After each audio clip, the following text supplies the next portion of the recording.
Hello world, welcome to Gameside Chat, and today my guest is Chloe Durkin. Hi Chloe. Hi. Hi, it's nice of you to join me. Are you excited for this? Yeah, I'm pumped. I'm excited, been practicing. I'm maybe sick at Gwent, I'm not sure. I beat someone online, it's fine. Nice, good stuff, good stuff. So, like always, I'm just going to be asking you questions in, no particular order, and hopefully none of them are too stressful. You've seen them, so it's fine. Yeah, no, it'll be chill. Okay, cool. Well, you excited for the first question then? Yeah, here we go. Shoot.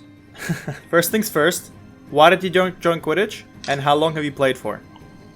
So, I finished my 3 years now. So I've been there for 3 years, and the reason why I decided to join was I was hopping along around Serendipity, much like Sam Davies was all those years ago, and the Quidditch store was set up in the sports tent outside, and I was kind of just bumbling through. There was lots of people being crazy because, you know, Bangor's football team full of mad lads or whatnot. And I looked at them, and it's kind of funny because I was wearing a Harry Potter hoodie that day, and I was just like, oh, I kind of want to. I'm not sure. I'm like, should I? And then when I looked back at them, they were making eye contact with me. Lauren Sterry was Lauren Cochran now was making eye contact with me, and I was like, that's it. I'm too late. I'm reeled in. Here we go. So yeah. And then I went over, had a chat with them, they told me all about it, and I was like, ooh, contact sport, sweet, I kind of want to get involved in that. So yeah, that's pretty much, that's all there was about it, really. And then okay. when I went to the taster session, well, when I finally made it there, because I actually got lost on my way to the taster session, and I ended up in someone's back garden. It was a strange time. So one of the team came and got me and drove me down to Draboth, and then I was just like, you know what, this is pretty sick, I'll have it, go on then, I'll do this and basketball. Oh, nice. So you weren't put off by the brooms, were you? No, not really. I like doing unique things. I won't feel bothered by them and stuff, so I was like, yeah, it's fun, why not? Huh, okay, fair. So, have you only played for Bangor, or do you play for any other teams during your career?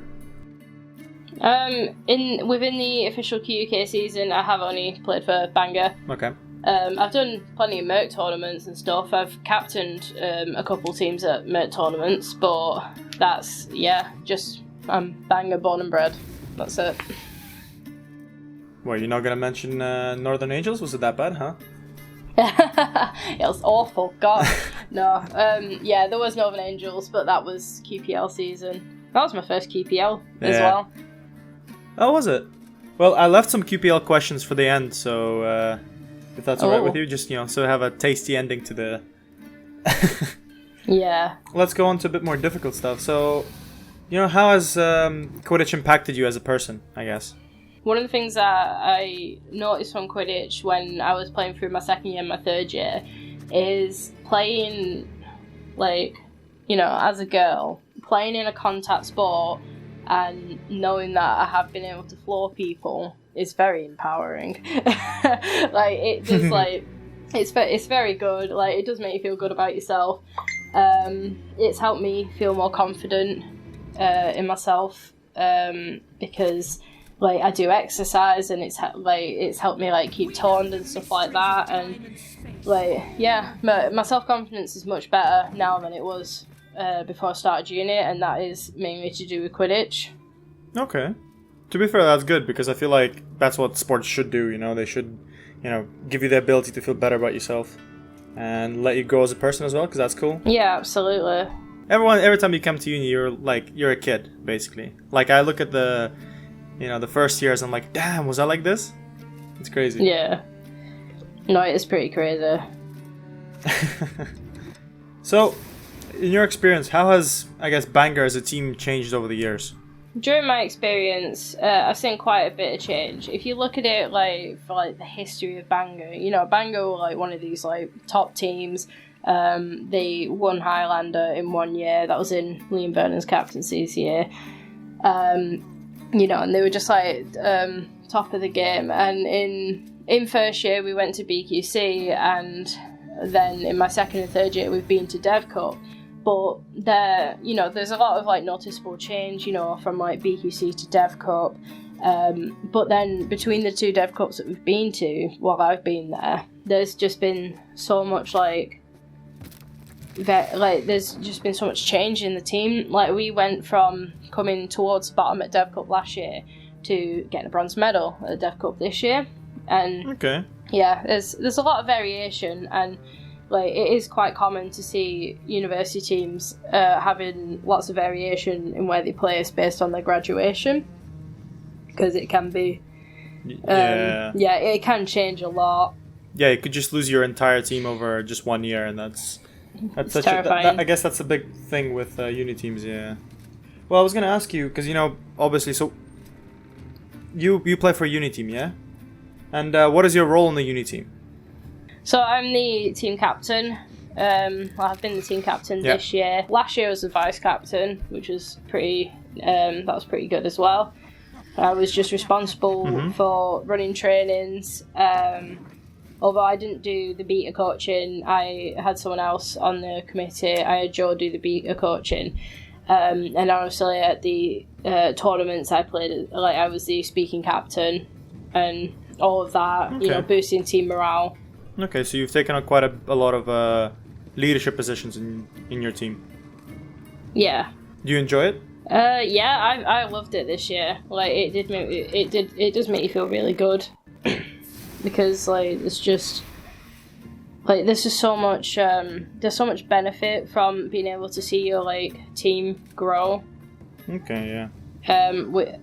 From freshers to absolutely beasting it on pitch. It is just it's fantastic. So why did you actually decide to run for it? Why did I decide to run? Well, I've always I've always wanted to captain a sports team. I've never captained a sports team before, so I was just this is really cool. And after my first year, I was really invested in Quidditch, so it was I was just if I'm gonna captain a sports team, this is where I'm gonna do it. So I was just I'm gonna run for it. I feel like I've got leadership skills as well. I'm quite well known within the team, so yeah, I saw myself as being able to fulfill the role. So it wasn't just a one; it was also something that I could do. Okay, yeah. Because I feel like that's important. Some people just kind of go into this with maybe expecting, I don't know what they're expecting, but just this will be a fun thing, and then just never show up again. So I guess it's cool that you took it as ooh, I'm interested and I can do this, and so that's good. Jesus, What are you doing? I don't know. Yeah, I just quit. I did this before. Time to quit for me. That's definitely a cool move, wow. Overkill. Right, here we go. Oh Have my it. goodness. I'm just gonna... Right, so just to distract everyone from what's going on, what do you think that, in your experience, obviously, is the hardest part of running or being in a uni team? I can tell you the most stressful part is definitely getting the recruits together. That is, it's crazy how just stress-inducing it really is. So that's one of the things, being able to convince people to come and try it out. I'd say the other thing was it's also the coaching, letting feel like you've done enough for the team, because it's the problem with being with uni teams is quite commonly the coaches are people who had 2 years experience. In my case, it was 1 year. I only played 1 year as a fresher, and then I had to go into a coaching role because I was just the more qualified, really. I guess to do it. Not qualified, but it made more sense for me to do it. So that's also it's quite hard to deal with that at the same time because it's stressful, and also being able to plan trainings, make sure everyone's covering different bases, get your teams ready for tournaments and making sure they are ready is also that also factors in, especially when you're in your third year doing your dissertation, doing these big assignments and stuff like that. So I guess it's a time management thing as well. Yeah, not fair. Yeah, it is a big time sink, because I talked to Matt and I talked to Mano, and they both sometimes just they have to watch footage for a very long time, or meet in 3 or 4 hours just them talking about something minute, and it's crazy. Yeah, no, it's a lot. It is a lot. So I was gonna ask you, so I mean you kind of touched upon the fact that a hard part for you is recruiting new players. So how do you guys recruit new players? And how has recruitment been this year? Right, recruitment this year has actually been pretty fantastic.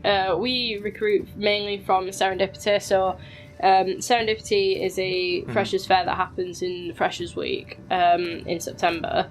And we kind of set up a stall, and we've got to just advertise ourselves. And you need to find the perfect balance between advertising greatly and not coming off as really annoying. So there's that.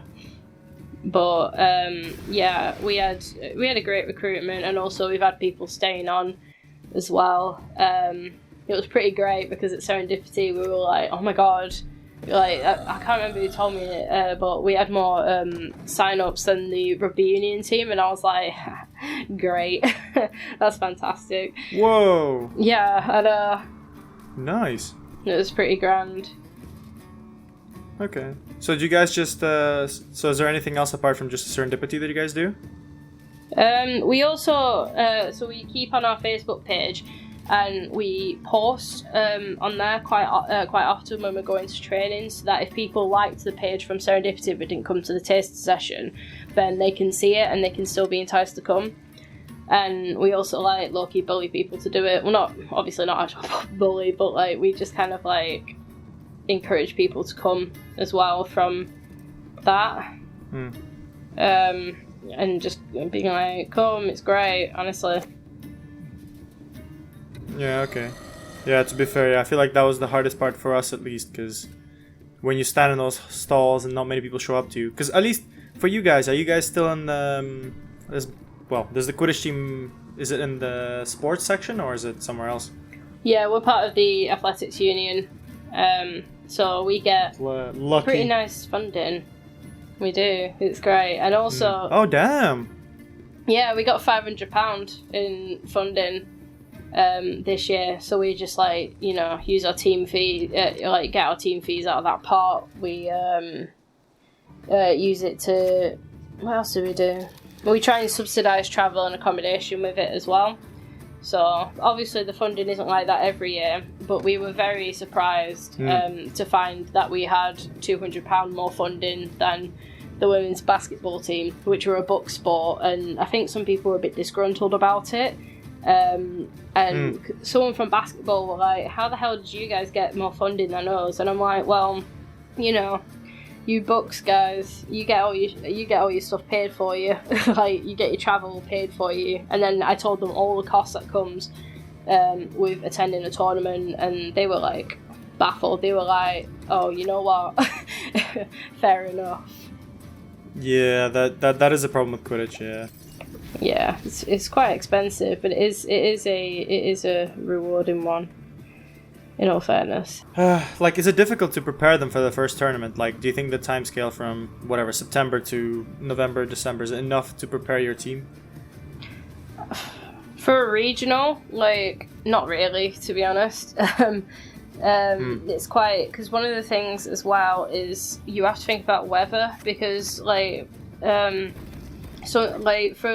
my first year, we didn't play outside for about maybe a month or two. Right. Which means that we had to play indoors, which means we couldn't do contact because it wasn't safe at all. But yeah, so it was difficult in that sense, because then it really does affect your time that you have to prepare for tournaments. And for something that's regional, like, you know, you want to be bringing your A game, really. But it's not that much time, to be honest. But Odyssey did really help because it was a chance to expose freshers to like what the sport is, but just at a more chill level. Time schedules do not make it easy, and there's not much time. Like, there's a small window where you can have regionals and like keep it within like sensible like season times. But if I could have it my way, then yeah, I would have more time to prepare the team. But it can't always be done. That's true. So what do you think? Like, I mean, you've obviously had Northern this year, so you know what it is. But like, how do you think the freshers react to their first tournament? They did enjoy Northern and going to it, and I'd say that I think they thought there was quite a notable difference between. Yeah, there was definitely a notable difference to them. Yeah, they did enjoy it overall. It was very tiring. We had a very small squad for Northern. I think there was maybe about 13 of us, 14 of us. There's always those problems with like making sure people could afford it, / people being, oh, I won, ha, sick, get wrecked. Yeah, they enjoy it. Like, it's generally a good reaction, and we weren't in like, I don't think we saw many injuries at Northern, which is good because, you know, no one's gonna react well if they go to a tournament and maybe like get injured if they're like new to the sport. Like, for me, it's like common. I'm like, yeah, this is normal. But yeah, maybe their opinion could be put off if they get like badly injured. I know there was a few like injuries at Northern from other teams in the shape and form of like broken bones or something, and I'm like, oh, that's glad that's not me. Yeah. No, I feel like it might ample recruitment if like I take a fresher to a tournament and they break something. Yeah. It feels like you put them in danger and you kind of feel shitty about that. Yeah. It's just, sometimes it's just that you're unlucky, you know, you're just wrong place, wrong time. Yeah, one of our players at Dev accidentally hurt somebody quite a bit. Like, the player was, I can't remember, was there a stretcher involved? Maybe, but like, he felt awful, like absolutely awful, and I'm like, you know, it's okay. Yeah. And like, he went up and apologised to the team later, and I'm like, oh bless, because like, you know, it's nice, like, injuries do happen in contact sports, but it's nice when, you know, like, showing like sympathy for it is always quite nice. This is why I quite like the clapping off pitch motion, because it's a nice, like, it's respectful. It's quite respectful. I'd feel awful. I think I've caused an injury 1 or 2 times, and I'm like, oh my god, this is terrible. I'm so sorry. Yeah, it's a shit feeling. Like, it's just, obviously sometimes, like, you know, sometimes like tackles are harder than they need to be, and you know, that breaks you. You could always break people just by, you know, you don't learn the correct technique, and then you could also break people just being unlucky. And like, you just gotta understand that just even if, like, you know, you did everything by the rules, you still hurt someone. So like, because just because it's legal doesn't mean, you know, you don't. Because there's a lot of legal things you can do, and they just leave a person, you know, just unlucky landing, and then bam. Yeah, no, absolutely. Oh, well, that got dark, didn't it? A little bit. No, I had this, there was a discussion about rules and stuff going on, and the whole excessive force thing, and like, I just feel like, I think every player should like try and make like an assessment of how hard they need to hit somebody, because like, when I'm playing and I'm kind of like looking at the team, they're on the way down pitch and stuff, and I'm like, if this person drives, you know, I make like an internal assessment of like, how hard do I think I need to hit them. And you also need to watch how they play, because that also obviously has a factor, because how they play can also, like, because you can't just make assumptions by people. Like, you can't assume that, like, this person doesn't look strong, therefore it should be fine. Like, you know, there's always got to be an assumption. Like, there's always got to be like an assessment based on like how you see them play as well. You know, how you see them move, are they fast, etc., etc. because I don't want to accidentally hurt somebody. Like, I don't want to absolutely floor a tiny player who will be launched if I hit them at full force and hurt them. Yeah. Like, I don't want to do that. I don't see anything like it doesn't really get you brownie points in my books. You just look like a dick, really. No, yeah, it's true, yeah. But nobody in the sport is out to hurt anyone. Definitely, rightfully so, because otherwise, stop playing. You're not doing it right. Yeah, true. I mean, yeah, because I feel like also like what you said about like you kind of judge the strength of your tackles. Because I do for me, I'm not afraid to go into tackles, but sometimes I just rather not. Even especially in cases where it's like, well, that person's not going anywhere. What's the point of me like smashing through them? Because I can pretty much smash through most people in the sport, just because I'm huge. Ooh. So it's not like... You're odd. Yeah. I mean, come on. Yeah. I'm a bully as well, yeah. But yeah.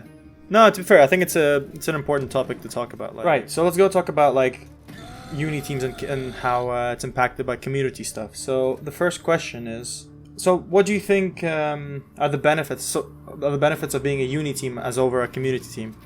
Like, do you reckon this has some of its own benefits? Difficult question to ask, because I've said I've never been part of to answer, because I've never been part of a community team. But if I had to make an educated guess about it, then I would probably say I think it's because if you're part of a uni team, you are more likely to be in more close range of your teammates than if you were in a community team, because some people part of community teams have to live further out and have to commute away in to train. But with a university team, it's kind of everyone's quite in close distance, so we can put in the group chat, does anyone want to go spoons brekkie, anyone want to go pub, we did a lot of spoons breakfast this year. It was delightful. So I would say that is an advantage for definite. You're more likely to be in closer contact with your teammates. What else as well? Oh, and also depending on how good your society, your SU is, so your AU, you also can get funding. Whereas I'm not fully sure how it works with community teams, but I imagine you guys tend to self-fund or whatnot. You'll split tournament fees between people and stuff like that. So that's an added bonus, I guess. We can also get minibuses. Oh yeah, I've seen you guys show up in those, and I'm so jealous. Yes, we are treated with peak privilege at Bangor. But sometimes we get to make use of pretty nice sports facilities. If we've had indoor trainings, sometimes we get given nice halls to use. The pitches that we play on aren't too bad, especially since we got moved permanently from Treborth to Frith, which is grand, because one of the things that really affected Bangor's recruitment is just that walk to Treborth. It was so long and tedious, so we got moved up to Frith site, and things have been better. So yeah, we can I'm not community teams can obviously hire out places if they really want to, but I imagine they're maybe not the biggest fan of having to hire out places, Yeah, fair. So I guess now we'll do the other side. So what do you think the limitations of having a uni team over the community team? Yeah, I would say coaching is a big one. That's difficult because it's just we have to rely on ourselves really, in terms of being able to deliver on the day coaching. We can link up with teams, so obviously we've gone to a training with you guys. We've had Sam come down and help out with the session, which is fantastic, and you guys have done that for a lot of other university teams, but we can't have top quality coaching consistently because we have to mainly rely on ourselves. which means we need to spend a lot of time finding resources as well. So. No, yeah, that's true. Yeah. To be fair, it would be nicer if I guess more teams did the the touring and helping out as much as they can. Yeah, let's not say anything too controversial. Yeah. Hey, no, it's fine. I'm open to it. I love me a spicy set of controversy. But no, it's why like we've really appreciated the way that you guys do. Just like it's really great what like the Olympians do, and honestly, in my opinion, like one of like pretty much like I'd say one of the best addition to like the sport this year. Like just having that extra like pipeline of help to university teams is really good, because we do need to like support them, because like we need to support them in like their recruitment and in how well they do, because like it's all well and good recruiting people, but one of the best ways to convince people to stay is to show them that they can get something from it, and that's by like winning games, and you do that by having better strategies, which is why we should like help reach out for them. But that is a fair point. Like no one wants to come into a tournament, just lose all the games, and it's like, cool, that was fun. Like it's hard. Like Northern in my second year, it was a bit difficult because we didn't like win any games, and it was a big change, because obviously when we went to Northern in my first year, we made it to BQC from Northern, so like it was a big change, and like although I'm mainly obviously I take the whole stance of like I just want to have fun, but I also do want to win as well. I'd say mine is more like winning is great, but as long as I'm having fun, like it's fine, which is why I don't mind playing like games that are like more difficult to do, like could maybe be a landslide, because there's a lot, as long as I'm having fun then it's fine, as long as people aren't cheating and all that jazz, then I'm pretty much fine. What do you think community should do to help uni teams more? Having joint trainings with them really does help, or having like doing what you guys did and inviting like a couple teams over, do some training with them, host some friendlies and stuff like that. Like that would be really nice. I'm not really sure how many other community teams do that, to be honest. Like I think you guys have the most like substantial like amount of help you give to unis. I think Raptors do some stuff with Nottingham as well, which is nice. But I'd probably say like just having these joint friendlies does really help people improve. It's a bit hard as well to like say what they could do, because obviously people in community teams also work, so it means that they don't have all the time in the world to dedicate to helping uni teams, which is why when you do see community teams helping them out, it's like it looks really nice, because it's like it's like you're kind of like donating extra time as well as like the stuff that you do to like to do your job, live a normal adult life. So yeah, I'd just say like having more relationships with them, like more joint friendlies, more relationships would be like I think it could really help, like share knowledge and stuff like that. Yeah, no, it's definitely an important part, like because a lot of us have been, we've been in uni teams, and we kind of sometimes forget that we've been at the stage where we had absolutely no idea what the hell the sport is. Yeah, absolutely. Like any kind of help would be like appreciated.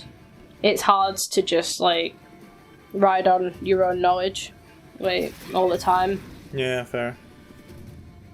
Ooh, this is tense. Interesting. Oh, what you doing? I mean, that's the only thing I could have done. So we tied. Did you lose? Well, you won, so I got half a crown, so I'm not that shit. That's good. Oh man. This is embarrassing. Like, I keep losing to every one of my people I do interviews with. Huh. Okay, so I got 2 more questions in the uni part of it. So, what is your opinion on the uni community split? Oof. Here we go. Just putting it out there. Throwing it out there. So, initially when the split came out, I was like, yeah, this is great. Like, this will be grand.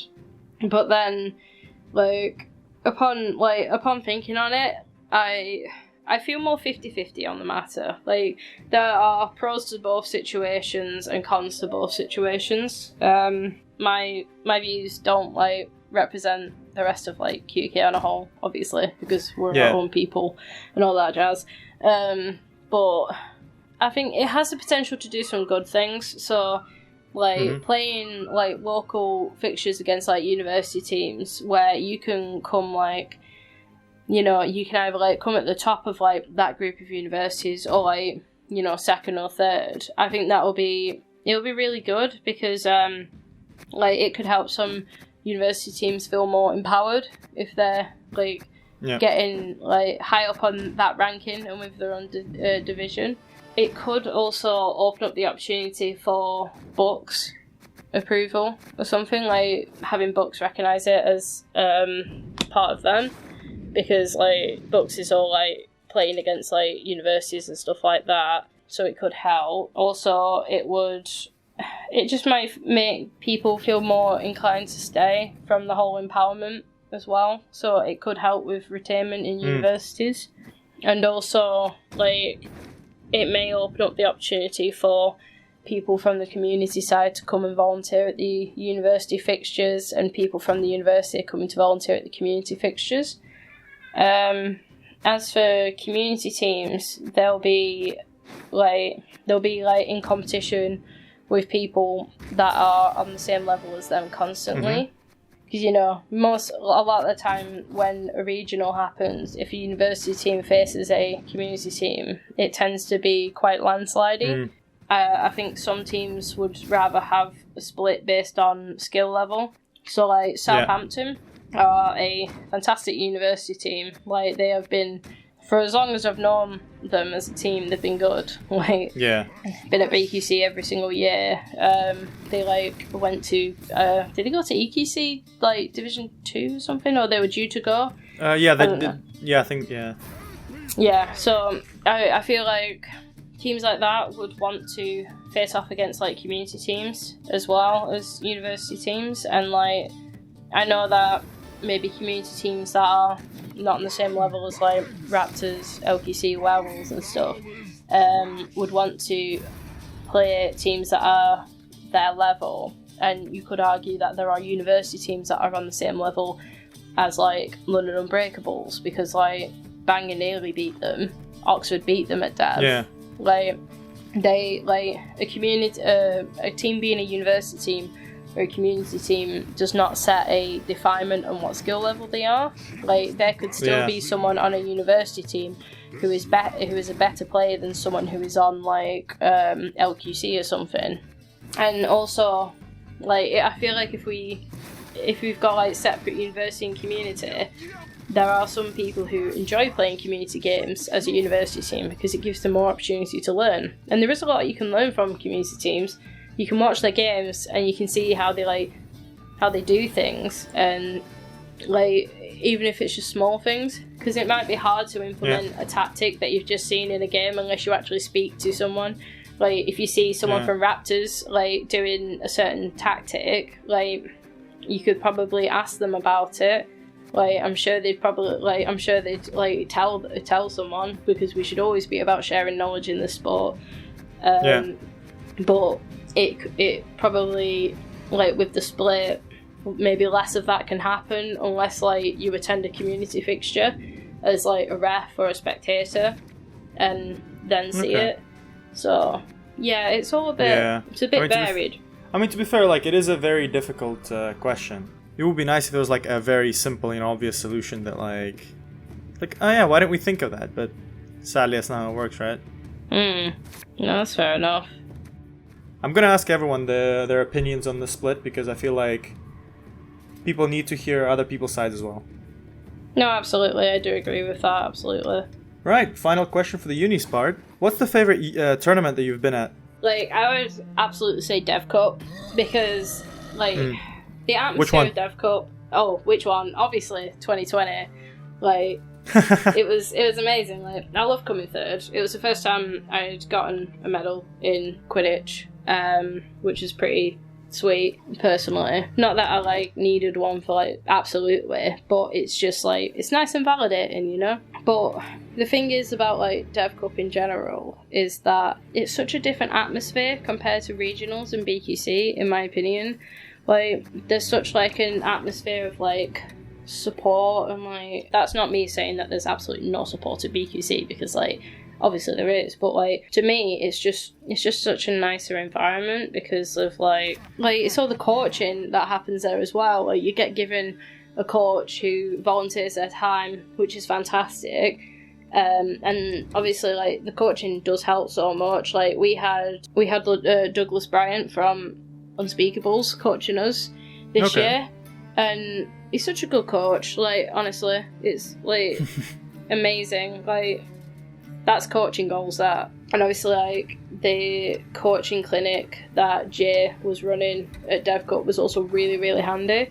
And, like, especially for us and for, like, all the other teams there. Like, every single time Jay was running something, there was always at least one team there, which is really nice to see because people want to get better. Like, and they show that. People want to show, like, that they do get better. And also, I think it's not entirely predictable, in my opinion. So, like, when I've been to, like, BQC last year, or because I was a volunteer at BQC last year, I did a lot of, like, MPV stuff.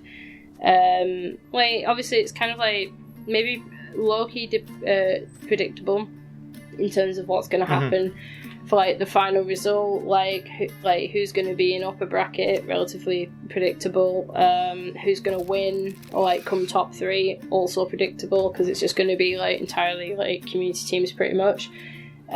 Because we have, like, very good community teams in the UK who have, like, you know, insanely good skills. But, like, Dev Cup is, like, quite different, in my opinion, because, like there was a predictions thread that had quite a lot of variation, which is very nice to see because people have different opinions on, like, each, like, team.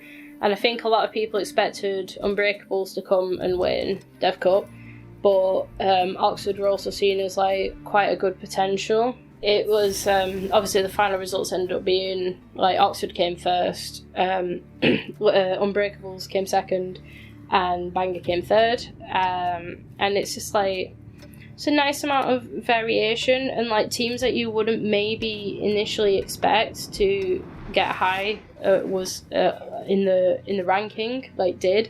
Like, Swansea sent the seconds team to Dev, and they only had, like, 9 people. And, you know, 9 people in a seconds team probably didn't seem like much of a threat to many people, but they still came fourth. Like, it was a very hard game against them for the third place playoff, which was, like, you know, it's insane. Like, it's it just took you by surprise. Like, I see more surprises at Dev Cup than I do at BQC or at regionals. That's why it's my favourite one. Just so many surprises, so much encouragement and support. Now, maybe my opinion might change, but who knows? Alright, cool. Well, I mean, that's a good answer. I like it.